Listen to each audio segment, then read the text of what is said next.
I think the question is what to call our brand of Pilates. Why is this a problem worth solving? Do we call it traditional, clinical, rehabilitation, personalised, precision, caring, wellness? They're all of those things, and we've chosen at our studio to call it clinical Pilates, to have that differentiation between what we do and what big fitness franchises do. What do you think about that? What would you call your brand of Pilates? Yeah, I know it's interesting because, again, I know from our previous conversation, you call yours clinical and just to have a very succinct way of saying this is what we do, because we don't call it a clinical, I think, just in the Toronto or maybe even the Canadian market. But I feel like in Toronto, to say clinical Pilates would very much mean physio-based Pilates. Pilates business owners, welcome to the Pilates Business Podcast, brought to you by the people who own, operate and instruct in a successful clinical Pilates studio in Australia. Our mission is to help you to discover Pilates business assets to build your clinical Pilates business success. And now, here is your host, David Gunther. The word Pilates has become a shapeshifter. Sometimes it looks like rows of reformers moving to a choreography script. Other times it feels like therapy, quite precise and deeply personal. That split has created both opportunity and confusion. On one hand, more people than ever know the name Pilates. On the other, those of us who've dedicated our lives to this work now face a challenge. How do we define what makes our Pilates different? This episode marks the start of a new series, Diaries of Professional Pilates Instructors, where we'll hear the stories, struggles and insights of Pilates instructors and studio owners who are living this journey with vigour. To begin this series, I'm joined by Carla Ricalis, co-founder and director of Studio3 in Toronto. Carla's journey spans decades and continents, from her early certification with Moira Stott in the 90s to launching training centres across North America and Europe, to establishing her own thriving, fully equipped studio in Toronto. Along the way, Carla has trained instructors worldwide and added an academic dimension to her work with a master's degree exploring Pilates, aging and the body. In our conversation, we dig into language, identity, and the power of clarity. Should we call what we do clinical, personalised, fully equipped, or something else entirely? If you've ever struggled to find the best words to capture the depth and importance of your work, this conversation will help. So whether you're on the road, between clients, or catching a quiet moment, let's dive in. Thanks very much, Carla. In our pre-discussion, we talked about the different streams of clinical Pilates, I guess the general brand of Pilates that we are both involved with our studios, and how you have Polestar and Bassi and Stott and International and these different groups that have similar target markets and groups of people that they would work with. Tell me your thoughts on just how the industry has developed post now the big fitness franchises and what our challenge is with those different areas of learning. You're coming at it from the Stott heritage, but then there's others like my wife and our lead studio instructor, Claire, from International and Polestar, qualified through both of those organisations. So, yeah, tell us about that. I think these established certification programs did sort of that first step of demystifying Pilates, and so bringing it into mainstream a little bit more. When I did my certification, I was first introduced actually to Pilates when I was in England on an exchange program at the University of Leeds. And then when I came back to Toronto, I looked in the yellow pages and saw Stott Pilates and went and did my certification there. And people didn't know what it was. So even to the point where I just wouldn't even say I taught Pilates. It was, I teach fitness. It was too hard to explain. It was too hard to explain. People didn't understand, and Stott, from my experience, Moira Stott and Lindsay Merrithew, her ex-husband, her former husband, they did this stupendous job, like really driven to bring it mainstream. I mean, we went to conventions, we presented, we did all this stuff to really inform the fitness industry, as I'm sure these other established certification programs did. So now, flash forward 30 years to where we are now, and it seems everybody's doing Pilates. Whether or not it's Pilates sort of is to be, I guess, determined. I think it's an interesting time for people who are fully certified in whatever method, who have committed to their education, who have committed to learning how to take the tools of Pilates and apply it to a diverse population. Because I think that what we're seeing with these larger studios, where maybe the focus is a little bit different and it's not so much based on that individual programming, but rather on creating workouts or classes for the masses or for larger groups, is that the interpretation of Pilates is different from what we're used to as people who've been in the industry for a long time.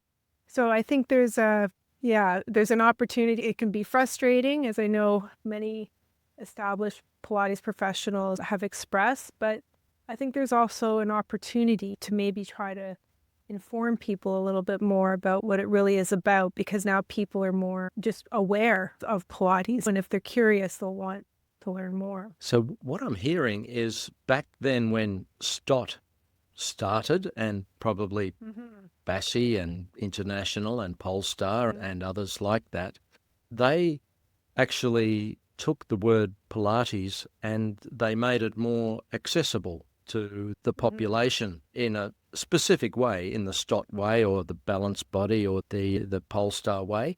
And that was something that was good because it spread the word. And it sounds to me, and I have these realizations when I do these podcast recordings, Carla, that history's repeating itself. No one owns the word Pilates. Yeah. And these big franchises, these big fitness franchises that are doing reformer classes for bigger groups, they're making Pilates, as a previous instructor told me one day, "Oh, your form of Pilates, it's not very accessible, is it? The accessibility is not great because you have to have a certain income to be able to afford private or semi-private sessions. But the accessibility to Pilates, whatever they're doing, is what has happened. But it is a challenge for those that have come through and have that private or semi-private approach and fully qualified as you, with all of the equipment and all of the techniques with Pilates, to be very much more specific. From my point of view, we need to come up with a definition, because we can't just say we're doing Pilates now, because the understanding in the marketplace about Pilates is that, okay, you've got reformer classes with 30 people on reformers, and it's a workout that'll be this sort of price, and I can expect certain things in that studio. And that's, of course, not what we do. I think the question is what to call our brand of Pilates. Why is this a problem worth solving? Do we call it traditional, clinical, rehabilitation, personalised, precision, caring, wellness? They're all of those things, and we've chosen at our studio to call it clinical Pilates, to have that differentiation between what we do and what big fitness franchises do. What do you think about that? What would you call your brand of Pilates? Yeah, I know it's interesting because, again, I know from our previous conversation, you call yours clinical, and just to have a very succinct way of saying this is what we do, because we don't call it clinical. I think just in the Toronto or maybe even the Canadian market, although I can't speak to other provinces or whatever, but I feel like in Toronto, to say clinical Pilates would very much mean physio-based Pilates. And I think for us, the risk is that, like, we do treat people or we do train people who have specific conditions, who have specific physical limitations, but that's not our sole audience or sole target market. Like, we also do our instructors, for as much as they're able to modify for somebody who does have a musculoskeletal condition or is rehabilitating a joint replacement or whatever, they're also able to put together a really strong workout, a really great Pilates workout on all the equipment. So, for us, there's always that tension when somebody says, oh, you do Pilates, and it's, we're a fully equipped Pilates studio. And I don't have one word for it. I don't. And so I have more of a little description of how we're different. And for the people who are really new to Pilates, it's just as simple as saying there's more equipment to Pilates than just the reformer. There's other pieces that are value, if not more so, depending on your circumstances. Yeah, that's very consistent with our approach as well. Although when there's opportunities to use just the one word, we've chosen clinical because we actually looked in the dictionary or a number of dictionaries to find out what the definition of clinical was. And we found that really we did fit within that. We're certainly not physiotherapists. We've certainly had physiotherapists working in the studio as Pilates instructors, and some physiotherapists that do Pilates are quite good at it for various reasons, particularly if they concentrate on that and have the education in Pilates specifically, as well as all of the other physiotherapy things that they need to do. Clinical Pilates for us has been when we have to use just one word in certain circumstances, usually promotional marketing.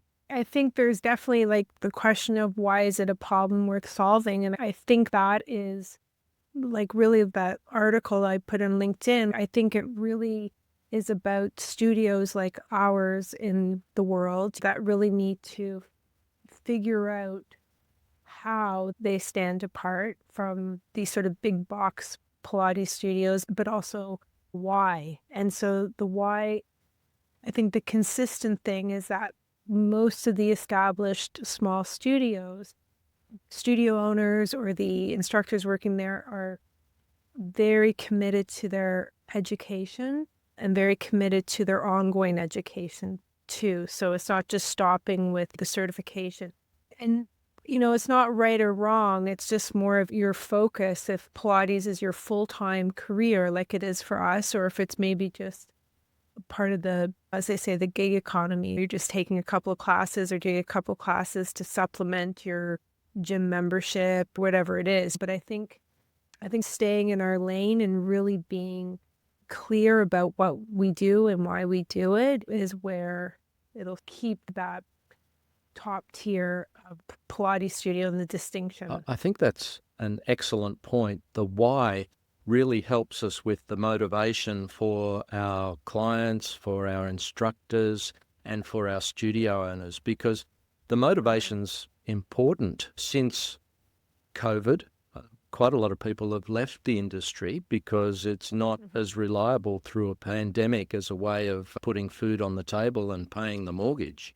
And people have taken that option. Now, we decided to stay in the industry, but you need to know, yes, exactly why you're doing that and what you're doing that is different to this whole conglomeration of what is now called Pilates by the marketplace. And yes, there are benefits from everyone knowing that there's something called Pilates. We've got these machines and it works very well and all of that. But then, how are we different and what do we call that? So that people, when they come to us, they immediately come to our websites, come to our marketing material. They know, that's what I'm looking for. And as you say, our clients too, although a lot of them have had injuries and conditions, a lot of them have not. They want to maintain their mobility in a healthy way going forward into as they age, and they may only now be in their 20s.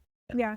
If I look at SEOs on our keywords on our website or whatever, it's fully equipped Pilates studio. I think we try to stress that and then pull from there. So there has to be distinction, but just in my few conversations with people who aren't as informed about Pilates, like newer clients coming in, one of the most sort of frequent questions is, do you offer reformer Pilates? So there seems to be this link just in that Pilates is reformer classes. And so if we're able to show that there's more than just that piece of equipment, and also that there's probably a lot more that can be done on that piece of equipment than what they're doing in those larger classes. Yeah, as long as we get the chance to actually explain what fully equipped means, because if I'm someone with a shoulder injury, I've fallen off my bike and I want to do something that's going to be non-invasive, I don't want an operation or to be keeping on taking pain medication for my shoulder injury, but I do want it to get better over time and I'd like to have a natural remedy for that, then fully equipped Pilates, if I see that on a website, I'm going to go, yeah, I assume it would be fully equipped, but I'm not going to know what that means until Carla or David explains it to me. If I'm in the studio or if I make the phone call or if I send an email, whatever it might be, to inquire a bit more. Right. Let's take one of the other words in my list of what we could call it besides clinical. Let's take personalised. So personalised does also differentiate. I'm just challenging our perceptions here, Carla, for us to think about it in different ways. Personalised means that it's going to be small numbers, assuming it's not going to be 30 people on reformers. Oh, okay. With my shoulder, I'm going to need personalised because not everyone's got a shoulder injury. There's not going to be a shoulder injury reformer class out there in the big box gym. Any thoughts? Yeah. Personalized resonates a bit more for me. Like that would be something that I would probably use more than clinical. Just again, because of what I said earlier about clinical. But one of the things that just occurred to me is that most clients who seek out our studio come with a little bit of knowledge of the distinction. So we're not necessarily their first educational resource on Pilates. They've done Pilates, or to your example, they have an injury, they were recommended to do Pilates, and then there's that caveat of, but find a studio that offers something that's personalized, that knows what they're doing, that's teaching full Pilates. So I think there's so much information or discourse around these big box Pilates studios or these larger studios. And I do think there is a healthy number of Pilates enthusiasts who that's their only knowledge of Pilates, just that experience. It has been around for a very long time. So there are those people, whether it's other people in the health and movement professions, like physios or doctors or chiropractors or massage therapists who just have that knowledge base, or just clients who, just from talking to friends or whatever, that have that understanding that there are distinctions. But I do think that personalized is probably something we would use a little bit more. And we do that as well. And we focus on that, all the derivations of that word. But the experience of having someone coming to you and asking, I've been recommended to do Pilates. Now, in the olden days, that differentiation by the doctor or the physio or the massage therapist might have been to say to them, make sure it's reformer Pilates, because in the olden days there was mat work Pilates in the big gyms, but there wasn't reformer Pilates. So that was the differentiation. Right. And unfortunately, that's complicated things for us as well and made it better for the big box gyms are standing on the shoulders of the good reputation that has been put out there by Pilates businesses like ours over the many years. And they've done a good job or a bad job, whatever they've decided to do, in making accessible to the masses with the larger format. So oftentimes people will come to me because I do the sales side of things. We're lucky enough to have myself able to concentrate on that in our studio. And they'll say, oh, the doctor said,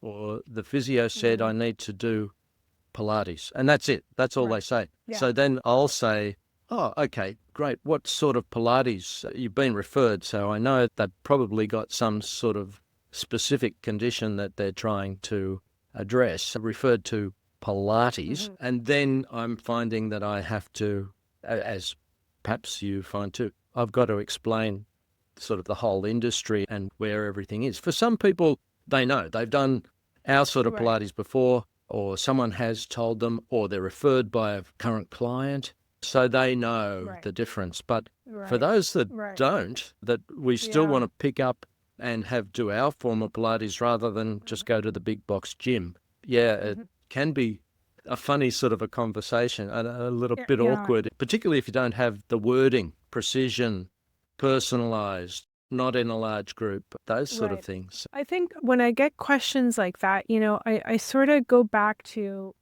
classes that are successful in large groups. And so I think of something like spin classes or even like boxercise, which that in itself can be kind of, if you're a newbie at boxercise, it's a very much choreographic based class. But something like spin, it's just a repetitive, easy movement, which is why, of course, there has to be good corrections and feedback about your breathing and your form and all that sort of stuff. But for the most part, it's just spin wheels on a stationary bike. In a large group class on the reformer, if people don't have those foundational exercises, if they don't know how, it's not even just the strongest individual could get on the reformer, and if they don't know how to control it, they could fall, they could slip, there's so many things that could go wrong if you're not familiar to that spring tension and detension and stuff. So I feel like when I'm having conversations on that level to explain it to clients, the distinction is maybe not even bringing in other pieces of equipment. That can sort of be at the tail end of it. It's more just the foundational exercises and building up that strong sense of like movement confidence and awareness and proprioception. That's what we do. You can take that and go to those classes and make it even more rewarding for you. But to go to those classes without that, there's a whole set of risks. And even if you're not risking falling or hurting, you're just not going to get what you should out of it. I think the ceiling of being challenged and being pushed is low in those classes because you can't safely take 30 people all at varying levels, or even 10 people all at varying levels to advanced level exercises. How hard is that for those instructors to have to Yeah. try to do that, and how frustrating that must Yeah. be, and Yeah. how Yeah. encouraging it might be for them Right. to therefore transition to perhaps a situation where they can Right. deal more personally with people. But you mentioned box fit, and I'm old enough to be able to say that I did teach Taibo and box fit Oh, and yes. Les Mills body combat back in the 90s. 90s, late 80s. Yeah. The 90s familiar with Les Mills, and before that Yeah. was Taibo. And yeah, you're right, those foundational principles and skills, it would be much better if we had the sensei who could help us directly with exactly what we needed to learn to progress through. But the benefit of those sort of classes was about the energy that the group provided, which if the instructor was good at orchestrating that energy and knew the repertoire well enough, the choreography, in that case, it's really a dance that they're choreographing, and so that everyone didn't bump into each other and go in the wrong direction or fall, or if the instructor didn't fall off the stage, which has happened to Claire. She was fine. She bounces very good. well. Okay. But that was Pilates. highly embarrassing for her. But I love telling that story. But it's the energy. And I know we do a lot of semi-private sessions, and we have discussed this previously. As against privates, we just introduce people to their personalised program with their couple of privates, and then they go into semi-private. So there's a sort of a crossing there between a very small group class where there is some energy, and it's more of a social energy that needs to be orchestrated by the instructor, but that helps the instructor with making it interesting and moving everyone along, and is a real reason why people want to come back to the studio every week, maybe twice a week, because they enjoy that social energy and that whole discussion, as well as looking after their body in a personal way through semi-privates, in our case, usually privates with yourself, Carla. So you've probably got some viewpoints on that